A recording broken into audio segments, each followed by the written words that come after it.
Welcome to lunch hour. This is Satish. ఢిల్లీలో pollution రోజు రోజుకి పెరుగుతోంది. గాలి నాణ్యత సూచి 400కు పైగా నమోదవుతోంది.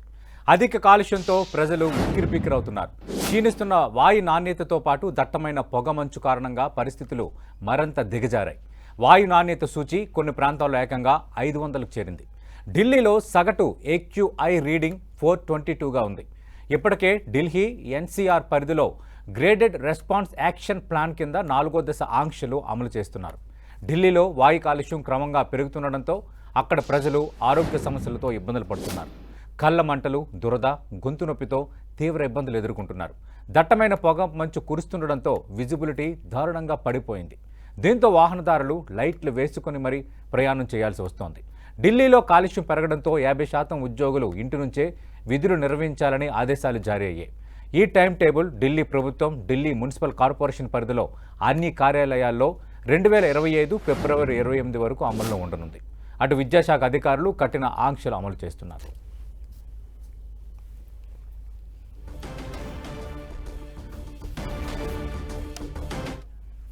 ఇక ఢిల్లీలో వాయు కాలుష్యం దడ పుట్టిస్తోంది. కాలుష్యానికి తోడు పొగమంచు కష్టాలు హస్తిన వాసుల సహనానికి పరీక్ష పెడుతున్నాయి. ఊపిరి తీసుకోవడానికే హస్తిన వాసులు భయపడిపోతున్నారు. అసలు ఈ కాలుష్యానికి చెక్ పెట్టడానికి కృత్రిమ వర్షమే పరిష్కారమా? సరిహద్దుల్లో పంట కాల్చే రైతులను కంట్రోల్ చేసేదలా? దేశానికి మరో కొత్త రాజధాని అవసరమా? పొగ పగబట్టిందా? చర్చిద్దాం ఇవాల్టి లంచ్ అవర్ డిబేట్లో. చర్చలో పాల్గొంటున్నారు ఢిల్లీలోనే ఉన్న జాతీయ విశ్లేషకులు పెంటపాటి పుల్లారావు గారు. పెంటపాటి పుల్లారావు గారు, నమస్తే సార్. నమస్కారం. పెంటపాటి పుల్లారావు గారు, మీరు ప్రస్తుతం ఢిల్లీలోనే ఉన్నారు. ఎలా ఫీల్ అవుతున్నారు? నిజంగా మేము ఇక్కడ కంటున్న పొల్యూషన్కి సంబంధించి ఢిల్లీ పొల్యూషన్ ఈ స్థాయిలోనే ఉందా? ఇబ్బంది పెడుతోందా? అసలు ప్రధాన కారణం ఏంటి? ఒకటి చాలా ఇబ్బంది పెడుతుంది. డిసీజెస్ వస్తాయి. Old people, lung problems, heart problems ఉన్న వాళ్ళకి ఇది సీరియస్ గా అయిపోవచ్చు. ఎందుకంటే మనకి ఇది చాలా సింపుల్ గా తీసుకునే వాళ్ళు 50 సంవత్సరాల క్రితం. ఇప్పుడు వచ్చిన పరిస్థితి ఏంటంటే ఇది ఒక రకమైన విషయం ఎక్కుతుంది బాడీలో. పొల్యూషన్ రోజు వాడుతూ ఉంటే, బయటకు వస్తూ ఉంటే అది మోస్ట్ సీరియస్ ప్లేస్ భారతదేశంలో. ఎందుకంటే ఇప్పుడు పట్టణాలు ఉన్నాయి, బాంబే, మెడ్రాస్, అవన్నీ సముద్రం పక్కన ఉన్నాయి కాబట్టి రోజు గాలి వస్తుంది, మాయిశ్చర్ ఉంటుంది, గాలిలో కొట్టుకుపోతూ ఉంటాయి. ఒక రోజు కంటే ఎక్కువ ఉండదు పొల్యూషన్. హైదరాబాద్ లాంటి సిటీ ఏంటంటే కొంచెం హైట్ లో ఉన్నది, 2000 అడుగుల పైన హైట్ లో ఉన్నది కాబట్టి గాలి వస్తుంది, కిందకి వెళ్ళిపోతుంది, డిస్పర్స్ అవుతుంది. ఢిల్లీ ఫ్లాట్ ల్యాండ్ లో ఉన్నది. ఢిల్లీకి వచ్చిన ఒక పెద్ద ప్రాబ్లం ఏంటంటే దేశంలో అన్ని ఏరియాస్ కంటే విపరీతమైన కన్స్ట్రక్షన్ ఢిల్లీ చుట్టుపక్కల అవుతుంది. ఒక 50 మైళ్ళు 100 మైళ్ళు ఏరియా తీసుకుంటే కన్స్ట్రక్షన్ ఎక్కువ అవుతా ఉంటుంది. నోయిడా, గురుగాం ఎక్కడా లేదు. ఢిల్లీ చుట్టూరా పెరుగుతుంది. క్యాపిటల్ రీజన్ కాబట్టి విశేషమైన ఇంపార్టెన్స్ వచ్చింది. ఇక రియల్ ఎస్టేట్ వాల్యూస్ పెరుగుతున్నాయి, ఉద్యోగాలు దొరుకుతున్నాయి, మంచి ఫెసిలిటీస్ ఉన్నాయి, స్కూలింగ్ ఫ్రీ, హాస్పిటల్స్ ఫ్రీ. ఇదొక అందరూ ఇక్కడి నుంచి లక్షల మంది సంవత్సరానికి మీరు నేషనల్ క్యాపిటల్ రీజన్ కి బయట ఏరియాస్ నుంచి ఉండటం రావటం, పొల్యూషన్ పెరిగిపోతుంది. అది మనం సాధారణంగా సుప్రీంకోర్టు ఏదో ఇదన్నది అదన్నది కారణాలు సరే, కానీ జనాభా పెరగటం ఒక ఢిల్లీ స్టేటే కాదు కదా, పక్కన ఉన్న 50 మైళ్ళు రేడియస్ తీసుకుంటే ఎంత జనం పెరుగుతున్నారు, ఎన్ని కార్లు వస్తున్నాయి, స్కూటర్లు వస్తున్నాయి, కన్స్ట్రక్షన్ ఏంటి. ఇవాళ ఇది రాజధాని అయిపోవటం వల్ల ఇంత విశేషంగా పెరిగిపోయింది. 1947లో రాజధాని ఇది అయినప్పుడు 3 లక్షలు 4 లక్షలు జనాభా. ఇప్పుడు 2 కోట్లు దాటిపోయింది. క్యాపిటలే పక్కన ఉన్నది ఇంకో 3-4 కోట్లు. సో అది ఎలాగ ఆప్ చేస్తారు సుప్రీంకోర్టు? ఆప్ చేయలేరు కదా. మీరు అన్న మాటే జరుగుతుందా? వింటర్ క్యాపిటల్ మారుస్తారంటే మార్చలేం.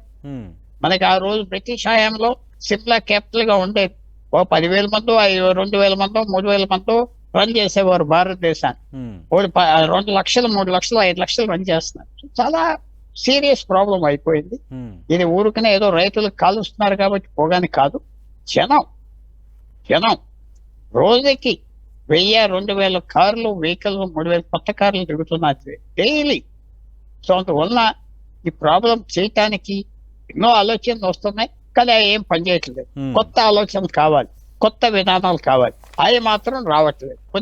కొన్ని నేను చెప్తున్నా, పిచ్చి విషయాలు కూడా చేశారు. 10 సంవత్సరాలు కారు ఉంటే తీసేయమన్నారు, తీసారే. కానీ ఏమైంది? ఆ కారులు పోయింది. భారతదేశంలో కారుల్ని చాలా పొదుపుగా జాగ్రత్తగా 20 సంవత్సరాలు 25 సంవత్సరాలు వాడుకుంటాం. అవన్నీ పోయినాయి, తగలేదే. కొత్త ట్రై చేస్తున్నారు, వైద్యం ట్రై చేసేటట్టుగా. వైద్యం సక్సెస్ఫుల్ గా ఉన్నది, పేషెంట్ చచ్చిపోతున్నాడు. ఓకే. అలా ఉన్నది ఇక్కడ. ఎంతో ఎక్స్పర్ట్స్ అంటున్నారు, ఎంతో పని చేయట్లేదు. తప్ప ఎవరిది? ప్రజలు తప్ప, ప్రభుత్వం తప్ప, కోర్ట్స్ తప్ప? ఇంత ఆర్డర్స్ ఇచ్చి జీవితాలు పాడు చేస్తున్నారు. రోజు ఆఫీస్కి వెళ్ళొద్దంటున్నారు. సామాన్యమైన వ్యక్తులు ఎలా బ్రతుకుతారు? వాళ్ళ సొల్యూషన్ ఇవ్వట్లేదు. గవర్నమెంట్ ఫెయిలియర్ ఉంది, కోర్ట్స్ కూడా ఫెయిలియర్.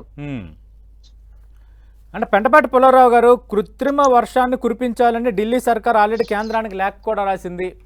నిజంగా అంటే కృత్రిమ వర్షం కురిపించడం వల్ల నిజంగా పొల్యూషన్ తగ్గే ఛాన్స్ ఉంటుందా?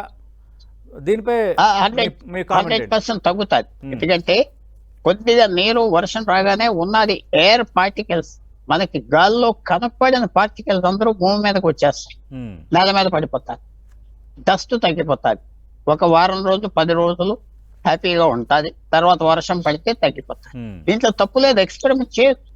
ఇది ఎందుకు చేయట్లేదు నాకు తెలియదు. ఆర్టిఫిషియల్ గా చేయొచ్చు, చాలా దేశాల్లో చేస్తున్నారు, చాలా చోట్ల జరుగుతున్నాయి. ఇది కొత్త సైన్స్ కూడా కాదు, 50 సంవత్సరాలు బట్టి జరుగుతూ ఉన్నారు. మీకు మన హిస్టరీ బుక్స్ చెప్తాయి. మెడ్రాస్ లో ఒక 50 సంవత్సరాల క్రితం పూర్తిగా షార్టేజ్ వస్తే ఇది చేశారు. ఆ రోజుకి ఇవాళకి ఎంతో తేడా ఉన్నది సైన్స్ లో. సో చేయొచ్చు, ఎక్స్పెరిమెంట్ చేస్తే మంచిది. ఒక నెలల పాటు పొల్యూషన్ తగ్గిపోతుంది. శీతాకాలం వర్షాలు తగిలితే మళ్ళీ తగ్గిపోతుంది. కానీ ఇందాక నేను చెప్పిన పాయింట్, కన్స్ట్రక్షన్, కొత్త జనం, అది మీరు ఆప్ చేయగలరా? ఎవరు ఆప్ చేస్తారు? అన్ని ఆఫీసులు ఢిల్లీలో పెట్టి, కంపెనీలు కూడా హెడ్ ఆఫీసెస్ ఇక్కడే పెట్టుకుంటున్నాయి గవర్నమెంట్ తో సంబంధాలు పెట్టుకోవాలని. సో అది కూడా ప్రభుత్వం ఆలోచించుకోవాలి. ఎలా తగ్గించాలి జనాభా, ఇక్కడ ఏం చేయాలి అవన్నీ ఆలోచించాలి. అంటే పెంటపాటి పుల్లారావు గారు, ఢిల్లీ అంటే దేశ రాజధానితో పాటు 7 రాష్ట్రాలు దాదాపుగా సరిహద్దును పంచుకుంటున్న వాతావరణం. అయితే పంజాబ్ నుంచి కానీ, కొంత యూపీ నుంచి కానీ, మరికొన్ని హర్యానా కానీ, ఇలా రాష్ట్రాల నుంచి రైతులు ఈ పంట కాల్చడం వల్ల వచ్చే పొల్యూషన్ ఢిల్లీ పైన ఇంపాక్ట్ చూపిస్తుంది అనేది క్లియర్ కట్గా మనకు అర్థమవుతుంది. మరి దీనికి ఆల్టర్నేటివ్ లేదా? రైతుల్ని ఎట్లా సెన్సిటైజ్ చేయాలి? రైతులకి డబ్బు ఇస్తే తగ్గిపోతారు, రైతులకి డబ్బు ఖర్చు పెట్టాలి. పంజాబ్ రైతులకి మేమెంతో ఖర్చు పెట్టాలని ఢిల్లీ గవర్నమెంట్ అంటాం, హర్యానా రైతులకి ఎంతో ఖర్చు పెట్టాలని సెంట్రల్ గవర్నమెంట్ అంటాం. ఇదంతా ఎలా ఉన్నదంటే, కొంచెం ఖర్చు పెడితే ఎంతో లాభం, కానీ ఎవరు ఖర్చు పెడతారు? ఆ వేల కోట్లు ప్రభుత్వాలు ఖర్చు పెట్టేస్తారు. 1000 కోట్లు ప్లేన్ల మీద తిరుగుతారు. ఒక్కో చీఫ్ మినిస్టర్ అలా ప్లేన్ వదలరు, తిరుగుతూ ఉంటారు. రోజుకి 2 కోట్లు ఖర్చు పెడతారు. ఇలాంటి పని వచ్చేటప్పటికి 50 కోట్లు 100 కోట్లు ఖర్చు పెడతానికి అందరూ చేయి చూపెట్టలేదు. తప్పకుండా మీరు చెప్పింది, రైతులకు డబ్బు ఇచ్చి మీరు చేయొద్దంటే చేయరు. ఎకరానికి ఎంత ఇస్తామని చేస్తే మానేస్తారు. ఎన్నో విధాలు చూడాలి. అది కాకుండా మీ ఐడియాకి ఇంకో ఇష్యూ కూడా తీసుకొస్తాం. జమున నది ఢిల్లీ మధ్య వెళ్తుంది కదా, చూస్తున్నారు కదా, పూర్తిగా పొల్యూషన్ అయిపోయింది కదా, కెమికల్ నొరగ వస్తుంది కదా, మీరు చూస్తున్నారు కదా, అందరు చూసారు కదా. ఆ నీళ్ళలో దిగితే చచ్చిపోతారు. అది ఆ నీళ్ళలో దిగితే హాస్పిటల్కి వెళ్ళిపోతాం. అలాంటి వాటర్ కూడా ప్యూరిఫై చేయలేకపోతున్నారు వాళ్ళు. అలాంటి నీరు కూడా ప్యూరిఫై చేయలేకపోతున్నారు. హిమాలయాస్ నుంచి నీరు 100 కిలోమీటర్లో ఉన్నది, ఇక్కడ నుంచి నీరు నీరు తెచ్చుకోలేకపోతున్నారు. ఆ నీరు అలా వెళ్ళిపోతుంది, గంగాలోకి వెళ్ళిపోయి బంగ్లాదేశ్ వెళ్ళిపోయి వరదలు క్రియేట్ చేస్తారు. ఎవరికి చెప్పాలి? బ్రిటిష్ హయాంలో కట్టిన కెనాల్స్ ఉప్పులు కూడా రన్ అవుతున్నాయి. 70 సంవత్సరాల నుంచి కొత్త వాటర్ సోర్స్ తేలేదు. ఎవరిది తప్పు? నీరు కరువు లేని ప్లేస్ లో ఊరు మధ్య వెళ్ళే నది కూడా పాయిజనస్ నది అయిపోయింది యమున. ఎవరు దిగటానికి కూడా లేదు, ముట్టుకుంటే జబ్బులు వస్తున్నాయి. అది మరి గవర్నమెంట్ ఫెయిలియర్ కదా. తప్పకుండా సెంట్రల్ గవర్నమెంట్ బాధ్యత ఉన్నది, స్టేట్ గవర్నమెంట్ కి బాధ్యత ఉన్నది. నేషనల్ గ్రీన్ ట్రిబ్యునల్ ఎన్నో ఆర్డర్లు పాస్ చేస్తారు, ఉపయోగం లేదు కదా, ఉపయోగం కనపడట్లేదు కదా. సో ఫెయిలియర్ ఉన్నది. తప్పకుండా సిస్టమ్ ఫెయిలియర్ అంటాను. సిస్టమే ఫెయిలియర్ అయిపోయింది, అందరూ ఫెయిల్ అయిపోయారు. ఇది కామన్ మ్యాన్ మెషిన్ ఇంటికాడ పెట్టుకుని గాలి ప్యూరిఫైయర్ ఎలా పెట్టుకుంటాడు? మెషిన్ ఒక్కోటి 8,000 10,000 బయట వచ్చి పని చేయాలి, ఎలా పని చేస్తాడు? ఎలా మానుకుంటాడు? అందరిలో ఈ ప్యూరిఫైయర్లు ఉన్నాయా? మీరు కూడా వాడుతున్నారు? చాలా మంది మిడిల్ క్లాస్ వాళ్ళు పెట్టుకుంటున్నారు. తర్వాత అడ్వర్టైజ్మెంట్ క్యాంపెయిన్స్ ఏమంటాయి, పెట్టుకోకపోతే చచ్చిపోతా ఉంటున్నారు, కొనుక్కుంటున్నారు. అది ఉపయోగం వాళ్ళు లేదా, కొనుక్కుంటున్నాం కదా. వాళ్ళు పెట్టుకున్నారు, వీళ్ళు పెట్టుకున్నారు, తప్పట్లేదు కదా. అది ఎంతవరకు పని చేస్తుంది? ఇంట్లో కూర్చొని గదిలో కూర్చుంటే ఎలాగో పొగ రాదు, బయటికి వస్తే బయటికి రావటం తప్పదు, తప్పదు. బయటికి రావటం తప్పదు, పని ఆగిపోలేదు, పని మానరు, మాస్క్స్ పెట్టి తిరిగే అలవాటు లేదు, మాస్క్స్ కూడా ఆఫ్ చేయాలంటున్నారు. ప్లేన్ల తర్వాత చిన్న విషయం మీకు మైండ్కి తీసుకొస్తాను. చెప్పండి సార్. మీకు తెలిసిందే, హైదరాబాద్ కి రోజుకి నేను ఉజ్జాయింపుగా చెప్తున్నా 500-600 ప్లేన్లు ల్యాండ్ అవుతాయి, టేక్ ఆఫ్ అవుతాయి. అవును. హైదరాబాద్ ఢిల్లీకి 5,000 ప్లేన్లు ల్యాండ్ అవుతాయి, టేక్ ఆఫ్ అవుతాయి. ఎందుకంటే గవర్నమెంట్ ఫ్లైట్స్ ఉంటాయి, డిఫెన్స్ ఫ్లైట్స్ ఉంటాయి. పక్కన మథుర, జైపూర్ అంతా 100 మైళ్ళు రేడియస్ లో ఉన్నది. వేల ఫ్లైట్స్, ప్రతి గంటకి 200 flights take off and landing. 24 గంటలు ఈ చుట్టుపక్కల ఇళ్ళలో ఎంత పొల్యూషన్ కాస్ట్ చేస్తున్నాయి, దాని మీద ఎవరు కన్నుపడలేదే. ఎవరో ఎన్ని చార్టర్డ్ ఫ్లైట్స్ వస్తున్నాయి, రోజుకి 500 చార్టర్డ్ ఫ్లైట్స్ వస్తున్నాయి. అయితే ఆ ఫ్లైట్ లో ఒక మనిషి 2 మనుషులు కూర్చుంటారు. మీరు మన కార్లు ఆఫ్ చేస్తున్నారు, కార్లు తిరగొద్దు, పొల్యూషన్ చేస్తున్నాయని ప్లేన్ ఎందుకు ఆఫ్ చేయట్లేదు? బాంబే నుంచి ఇక్కడ ప్లేన్ వచ్చి వాడు దిగుతాడు, దిగుతాడు, మళ్ళీ ప్లేన్ పట్టుకుని వెళ్ళిపోతాడు. ఎంత పొల్యూషన్ కాస్ట్ చేస్తున్నాడు. కన్ను మూసుకుంటున్నారు గవర్నమెంట్ ఎయిర్ప్లేన్స్ మీద. తర్వాత ఇంకో ప్రశ్న, ఢిల్లీ పక్క నుంచి, ఢిల్లీ మధ్య నుంచి ప్రతి లారీ పంజాబ్, హర్యానా, కాశ్మీర్, హిమాచల్ ప్రదేశ్ వెళ్ళటం రావటం అంటే ఢిల్లీ మీద వెళ్ళాలి. బైపాస్లు లేవు. మొన్న ఏదో చిన్న చిన్న బైపాస్లు కట్టారు, కానీ బైపాస్ అంటే ఎంత, ఇక్కడ 50 మైళ్ళ దూరం కాదే, ఇక్కడే పక్కనే 5 మైళ్ళ దూరంలో ఉంటుంది. సో లక్షల ట్రక్స్ వెళ్తాయి ఢిల్లీ మీద, లక్షల ట్రక్స్ పర్ డే.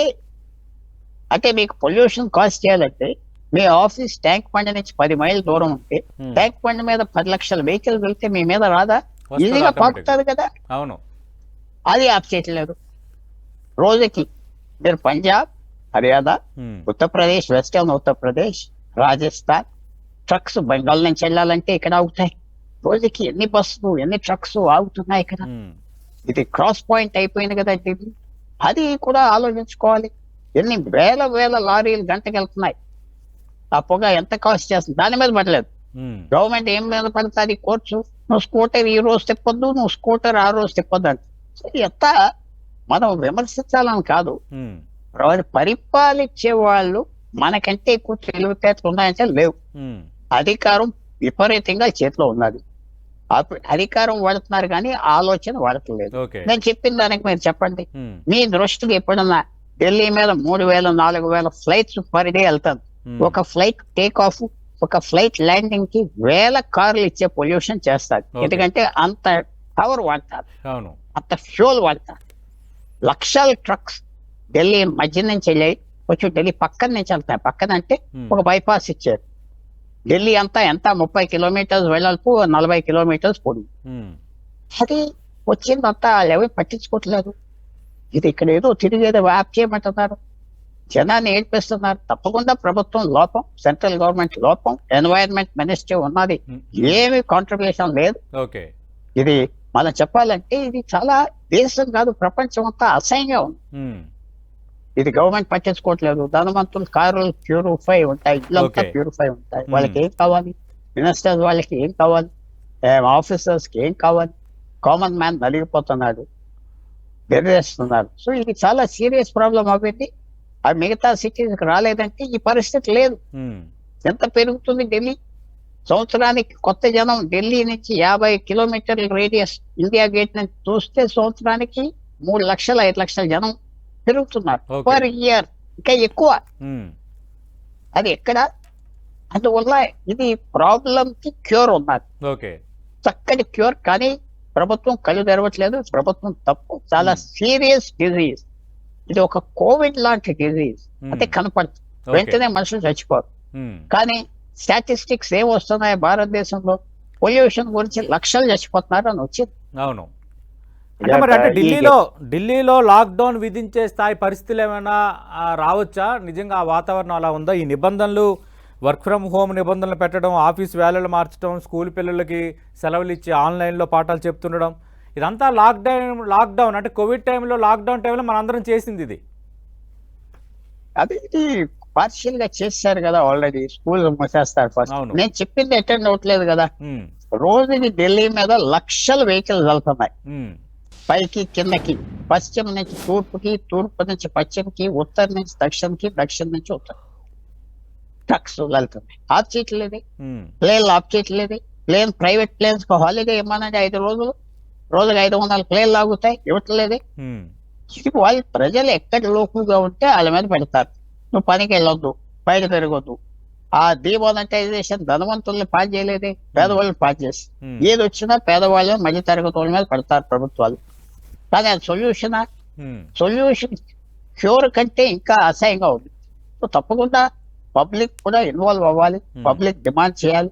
పబ్లిక్ ఈ విషయంలో కలవ చేసుకోవట్లేదు, ఏదో తెలియనట్టుగా కూర్చుంటున్నారు. పబ్లిక్ డిమాండ్ లేకపోతే ఏమీ అవ్వవు. ఓకే. పబ్లిక్ నుంచి డిమాండ్ రావాలి, ఉమ్, కొత్త సొల్యూషన్స్ ఇవ్వాలి, ఇవన్నీ ఆఫ్ చేయాలి. ట్రక్స్ ఢిల్లీ మీద వెళ్తాం ఏంటి, రోజుకి 1-2 లక్షల ట్రక్స్ వెళ్తాయి ఉమ్, రోజుకి. ఉమ్, అది పక్కన ఇక మేనేజ్ చేసుకోవచ్చు కదా, కొంచెం అవును. దూరం నుంచి పంపించవచ్చు కదా. ఉమ్, అవన్నీ ఏం చేయట్లేదు. ఎందుకంటే ఇది సీరియస్ ప్రాబ్లం అయినా అథారిటీస్ కి ఏమి ఇంపాక్ట్ ఉండదు. ఉమ్, వాళ్ళ గదిలో కూర్చుంటారు, బయటికి రాదు. వాటర్ ఎయిర్ ప్యూరిఫికేషన్ మెషిన్స్ ఉన్నాయి, బ్రహ్మాండమైన మెషిన్స్ ఉన్నాయి, ఉమ్, ఎక్స్పెన్సివ్ మెషిన్స్ ఉన్నాయి, ప్యూర్ ఎయిర్ చూసుకుంటారు. కారుల్లో కూడా మెషిన్స్ ఉన్నాయి. ఏం కావాలి సామాన్యులు? కోవిడ్ టైంలో ఏ మినిస్టర్ అయినా చచ్చిపోయాడా? కోవిడ్కి సావలేదే. ఉమ్, ఎంతమంది ఐఏఎస్ ఆఫీసర్లు, మిలిటరీ ఆఫీసర్స్ ఎవరు చచ్చిపోలేదు, పేదవాళ్ళు చచ్చిపోయారు. ఎందుకంటే వాళ్ళు తప్ప మళ్ళీ మిడిల్ క్లాస్ వాళ్ళు చచ్చిపోయారు. సో అది ఇప్పుడు జరిగేది కూడా అదే. ఉమ్, అన్ఈక్వల్ ట్రీట్మెంట్ ఇస్తున్నారు, అన్ఈక్వల్ సొల్యూషన్ ఇస్తున్నారు. సొల్యూషన్ ఇవ్వటం లేదు. ఓకే. ఇది చాలా విచారమైన పరిస్థితి. అంటే పెంటపాటి పుల్లారావు గారు, ఇప్పుడు ఎలక్ట్రిక్ వాహనాలకు సంబంధించి కేంద్రం కూడా పూర్తి స్థాయిలో దృష్టి పెట్టింది. ఆల్రెడీ ఢిల్లీ కూడా దానికి సంబంధించి సబ్సిడీ అనౌన్స్ చేసింది. లేటెస్ట్గా తెలంగాణ గవర్నమెంట్ కూడా 100% ట్యాక్స్ని ఫ్రీ చేసింది. అంటే ఒకవేళ పూర్తిగా ఢిల్లీలో ఎలక్ట్రిక్ వాహనాలను కనుక రంగంలో దించితే, ఇప్పటికీ ఈవెన్ అండ్ ఆడ్ అంటే సరి బేస్ విధానాన్ని ఇప్పుడు అమలు పరుస్తోంది ఢిల్లీ ప్రభుత్వం. అలా కాకుండా ఖచ్చితంగా అందరూ ఇంక ఎలక్ట్రిక్ వాహనాలే తీసుకోవాలంటే ఈ పొల్యూషన్కి సంబంధించి సగం సొల్యూషన్ దొరికినట్టుగా అనుకోవచ్చా? అంటే మరి పక్కన వెళ్ళే వెహికల్స్, ఉమ్, ఢిల్లీ నుంచి బయట ఉన్న వెహికల్స్ రిజిస్ట్రేషన్ అవి ఢిల్లీ రావద్దంటారా? ఉమ్, లేకపోతే ఆ ట్రక్స్ అన్ని ఎలక్ట్రిఫై చేస్తారా? ఆ ట్రక్స్, బస్సెస్ అన్ని చేయాలి కదా, ఒక కాంప్రిహెన్సివ్ ప్లాన్ చేయాలి కదా, కొత్త పాలసీ తేవాలి కదా. అది తేలేదు కదా. ఏదో ఇప్పుడు మొదలు పెట్టింది 5 సంవత్సరాలు పడుతుంది. సోలార్ ఎనర్జీ స్టార్ట్ చేశారు, 5 సంవత్సరాలు పడుతుంది ఒక సిగ్నిఫికెంట్ ఇంపాక్ట్ చేయడానికి. విండ్ మిల్ స్టార్ట్ చేశారు, గాలి నుంచి ఎలక్ట్రిసిటీ. అది ఇవాళ అయిపోదు కదా. ఉమ్, ఇమీడియట్ సొల్యూషన్ మనకు నెలల్లో సొల్యూషన్ ఏంటి? నేను అన్ని ప్లేన్లు ఆఫ్ చేయమంటలేదు, ప్రైవేట్ ప్లేన్లు ఆఫ్ చేయొచ్చు కదా, 1 నెల 2 నెలలు. ట్రక్స్ కూడా కొంచెం దూరం నుంచి బైపాస్ రోడ్ ఇవ్వచ్చు. ఢిల్లీ సెంటర్ నుంచి ట్రక్స్ 10 మైళ్ళు దూరం నుంచి వేల ట్రక్స్ 24 గంటలు వెళ్తాయి. నేను చెప్పింది మీకు అర్థమైంది కదా. సెంటర్ కి ఈస్ట్ నుంచి వెస్ట్, కలకత్తా నుంచి గుజరాత్ వెళ్ళే వెహికల్స్, కలకత్తా నుంచి రాజస్థాన్ వెళ్ళే వెహికల్స్ ఢిల్లీ మీద రావాలి. రాజస్థాన్ నుంచి ఉత్తరప్రదేశ్ మిగతాదంతా ఇక్కడ రావాలి. ఇది ఒక సెంటర్ పాయింట్ అయిపోయింది, ఒక జంక్షన్ అయిపోయింది. దానికి ఆలోచన వచ్చిందా? No thinking. అసలు దానికి ఇంపార్టెన్సే ఒకటి. ఎవరో స్కూటర్ల మీద వెళ్తున్నారు, ఆఫ్ చేయండి, కార్లు వాడద్దు అది చెప్తున్నారు. ఓకే. సీరియస్ గా లేరు, నాన్ సీరియస్ గా ఉన్నారు ప్రభుత్వాలు. మంచి ఇంకా ఏం చేయాలంటారు? ఒకటి ప్రజలకు సంబంధించి స్కూల్ వేళలు మార్చడం, ప్రభుత్వ వేళలు మార్చడం, ఇవే చేస్తున్నారు. ఇలాంటి చర్యలు ఎప్పుడు చేపడుతున్నారు? ఒకవైపు చలి తీవ్రత, మరోవైపు ఈ పొగ మంచు, గాలిలో నాణ్యత లోపించడం. ఒక రకంగా అంటే ఢిల్లీ ప్రజలని అంటారు కదా, ఒక చక్రబంధంలో వాళ్ళు ఉన్నట్టుగా ఉన్నారు ఇప్పుడు. అంటే ఎటువైపు వెళ్తే ఏం జరుగుతుంది అన్న రకంగా ఉంది సిచ్యువేషన్. చాలా సీరియస్ గా ఉన్నది. నేను చెప్పింది ఇది పెద్ద ఒక మ్యాజిక్ కర్ర అక్కర్లేదు. మీకు రోజుకి 2-3-4 లక్షల వెహికల్స్, హెవీ వెహికల్స్ వెళ్తున్నాయి ఢిల్లీ మీద, ఢిల్లీ పక్కన. అది రెగ్యులేట్ చేయొచ్చు కదా, ఆఫ్ చేయమంటలేదే నేను. అది కొంచెం కాదు ఇప్పుడు రెగ్యులేట్ చేస్తే మీరు ఇందాక అన్నట్టుగా అటు రాజస్థాన్ కానీ, తర్వాత హిమాచల్ ప్రదేశ్, కాశ్మీరు, అలాగే ఢిల్లీ ఎన్సీఆర్కి పరిధిలో ఉన్న 7 రాష్ట్రాలకు సంబంధించి మీరు అన్నట్టుగా తూర్పు నుంచి పశ్చిమకి, పశ్చిమ నుంచి తూర్పుకి జరిగే వాణిజ్యము అవన్నీ కూడా చాలా ఇంపాక్ట్ అవుతాయి కదా. అంటే అలా కాకుండా సొల్యూషన్ ఏంటి? 100 కిలోమీటర్లు బైపాస్ ఎక్కువ వెళ్తే ఇవన్నీ మిస్ అయిపోతాయి కదా, ఒక వారం రోజులు, 4 రోజులు. ఆ స్కోప్ ఉందా ఢిల్లీలో? 100 కిలోమీటర్ల రేడియస్ లో ఉన్నది, ఈజీగా ఉన్నది. బైపాస్ రోడ్లు ఉన్నాయి, పక్క నుంచి తీసుకెళ్ళొచ్చు. వాళ్ళు ఒక వారం రోజులు చేయండి, తగ్గిపోతుంది. ప్లేన్ నేను చెప్పింది ఏంటి, రెగ్యులేట్ చేయొచ్చు కదా. ఎన్ని ప్రైవేట్ ప్లేన్స్ ల్యాండ్ అవుతున్నాయి, ఎన్ని చార్టర్డ్ ప్లేన్స్ ల్యాండ్ అవుతున్నాయి. ఈవేళ మీరు నేను పూర్వం చూసేది సినిమా యాక్టర్స్, ఇంపార్టెంట్ పీపుల్, మనం ఈ ఎయిర్లైన్స్ మీద చూసేవాళ్ళం. చూస్తున్నావా? అవును. లేదు కదా. ఎక్కడ ఎక్కుతున్నారు? మన ప్లేన్ ఎక్కితే అందరు కనపడేవారు. ఈవేళ వాళ్ళంతా ప్రైవేట్ ప్లేన్స్ మీద, అదొక వేరే ప్రపంచం, వేరే లగ్జూరియస్ ప్రపంచం. వాళ్ళు వేరే హక్కులు ఉన్నాయి, వాళ్ళ క్యూలు ఉండవు, ఏమి ఉండవు. అవన్నీ ఆఫ్ చేయాలి. కాకుండా ఊరుకునే ఇక్కడ ఈ చిల్లర పనులు చేస్తున్నారు. సీరియస్ గా లేదు. మేము Okay. ఇదంతా వదిలేయండి, మీకు సింపుల్ గా అందరికి అర్థమయ్యే చెప్తున్నా. యమునా నది ఢిల్లీ మధ్యన వెళ్తుంది. అవును. హిమాలయాస్, దాదాపు హిమాలయాస్ నుంచి కెనాల్ ఒక 50 కిలోమీటర్ 100 కిలోమీటర్ దూరంలో కెనాల్ వెళ్తుంది. Ganga canal okay. 100 సంవత్సరాల క్రితం కట్టి కొంచెం నీరు తెచ్చుకోవచ్చు కదా దాని ద్వారా. హిమాలయాస్ లో సర్ప్లస్ వాటర్ ఉన్నది కదా. అవును. ఆ చీరే అది మిమ్మల్ని అడుగుతున్నా, అది చీరే అది కొత్త ప్రాజెక్ట్ కట్టలేదే. అది ఎంత లేజినెస్, ఎంత ఆలోచన నేను పని చేస్తారంటే మరి ఇంకా మనమేం చెప్పలేం. ఇది వేళ హిమాలయాస్ నేను చెప్పి ఒక చిన్న స్టోరీ చెప్తా. 100 సంవత్సరాలు 200 సంవత్సరాల క్రితం హిమాలయాస్ నుంచి ఐస్ తెచ్చేవారు. ఢిల్లీ ఐస్, ఐస్ ట్రాన్స్పోర్ట్ చేసేవారు.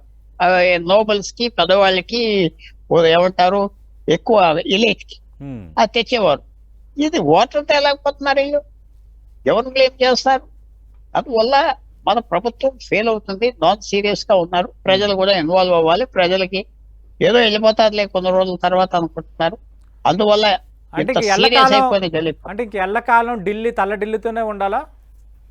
చాలా చాలా సీరియస్ గా అవ్వచ్చు. ఇలాగా సిల్లీగా వీళ్ళు చేస్తే ఇంకా పెరుగుతుంది కదా.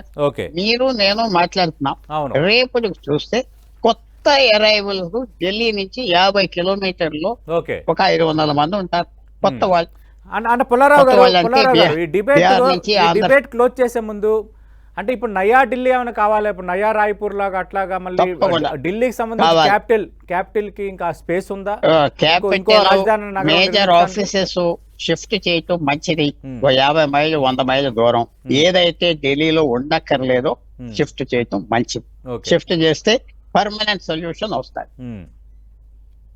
Right. Thank you Pentapati Pullarao గారు. మీరు అక్కడ నివసిస్తున్నారు కాబట్టి లైవ్లీగా అక్కడ ఏం జరుగుతుందో కళ్ళకు కట్టినట్టుగా వివరించారు. సరే, అంటే ఢిల్లీలో ప్రజలు ఈ స్థాయిలో తల ఢిల్లుతున్నారా అనే ఒక ఇదైతే కనిపిస్తోంది. ఖచ్చితంగా ఒకవైపు పొగమంచు, చలి తీవ్రత, ఇటు గాలిలో నాణ్యత లోపించడం ఢిల్లీ ప్రజలను ఉక్కిరిబిక్కిరి చేస్తోంది. కోవిడ్ టైంలో లాక్డౌన్ విధించినప్పుడు ఎలాంటి నిబంధనలు అయితే అమలయ్యాయో అలాంటి నిబంధనలు ఇప్పుడు ఢిల్లీలో వచ్చాయంటే పొల్యూషన్ ఏ లెవెల్లో ఉందో మనం అర్థం చేసుకోవచ్చు. మరి అటు కేంద్రం, అక్కడున్న రాష్ట్ర ప్రభుత్వం మధ్య సమన్వయ లోపమా, లేదంటే కేంద్రం రాష్ట్ర ప్రభుత్వాల దృష్టి పైపైన ఉంటుందా? ఇలాంటి అంశాలని పెంటపాటి పుల్లారావు గారు ఎత్తి చూపుతున్న నేపథ్యంలో మరి రాజధానికి ఏమైంది అన్న ఒక వాతావరణం అయితే క్రియేట్ అవుతుంది. అక్కడ ప్రజలు బయటికి రావాలంటే భయపడే పరిస్థితి వచ్చిందంటే గాలిలో నాణ్యత ఏ స్థాయిలో లోపించిందో మనకి అర్థమవుతుంది. ఖచ్చితంగా కేంద్ర ప్రభుత్వం, రాష్ట్ర ప్రభుత్వాలు దీనిపైన దృష్టి పెట్టాలని 10 టీవీ కూడా కోరుకుంటుంది. ఇది వాటి లంచ్ అవర్ డిబేట్.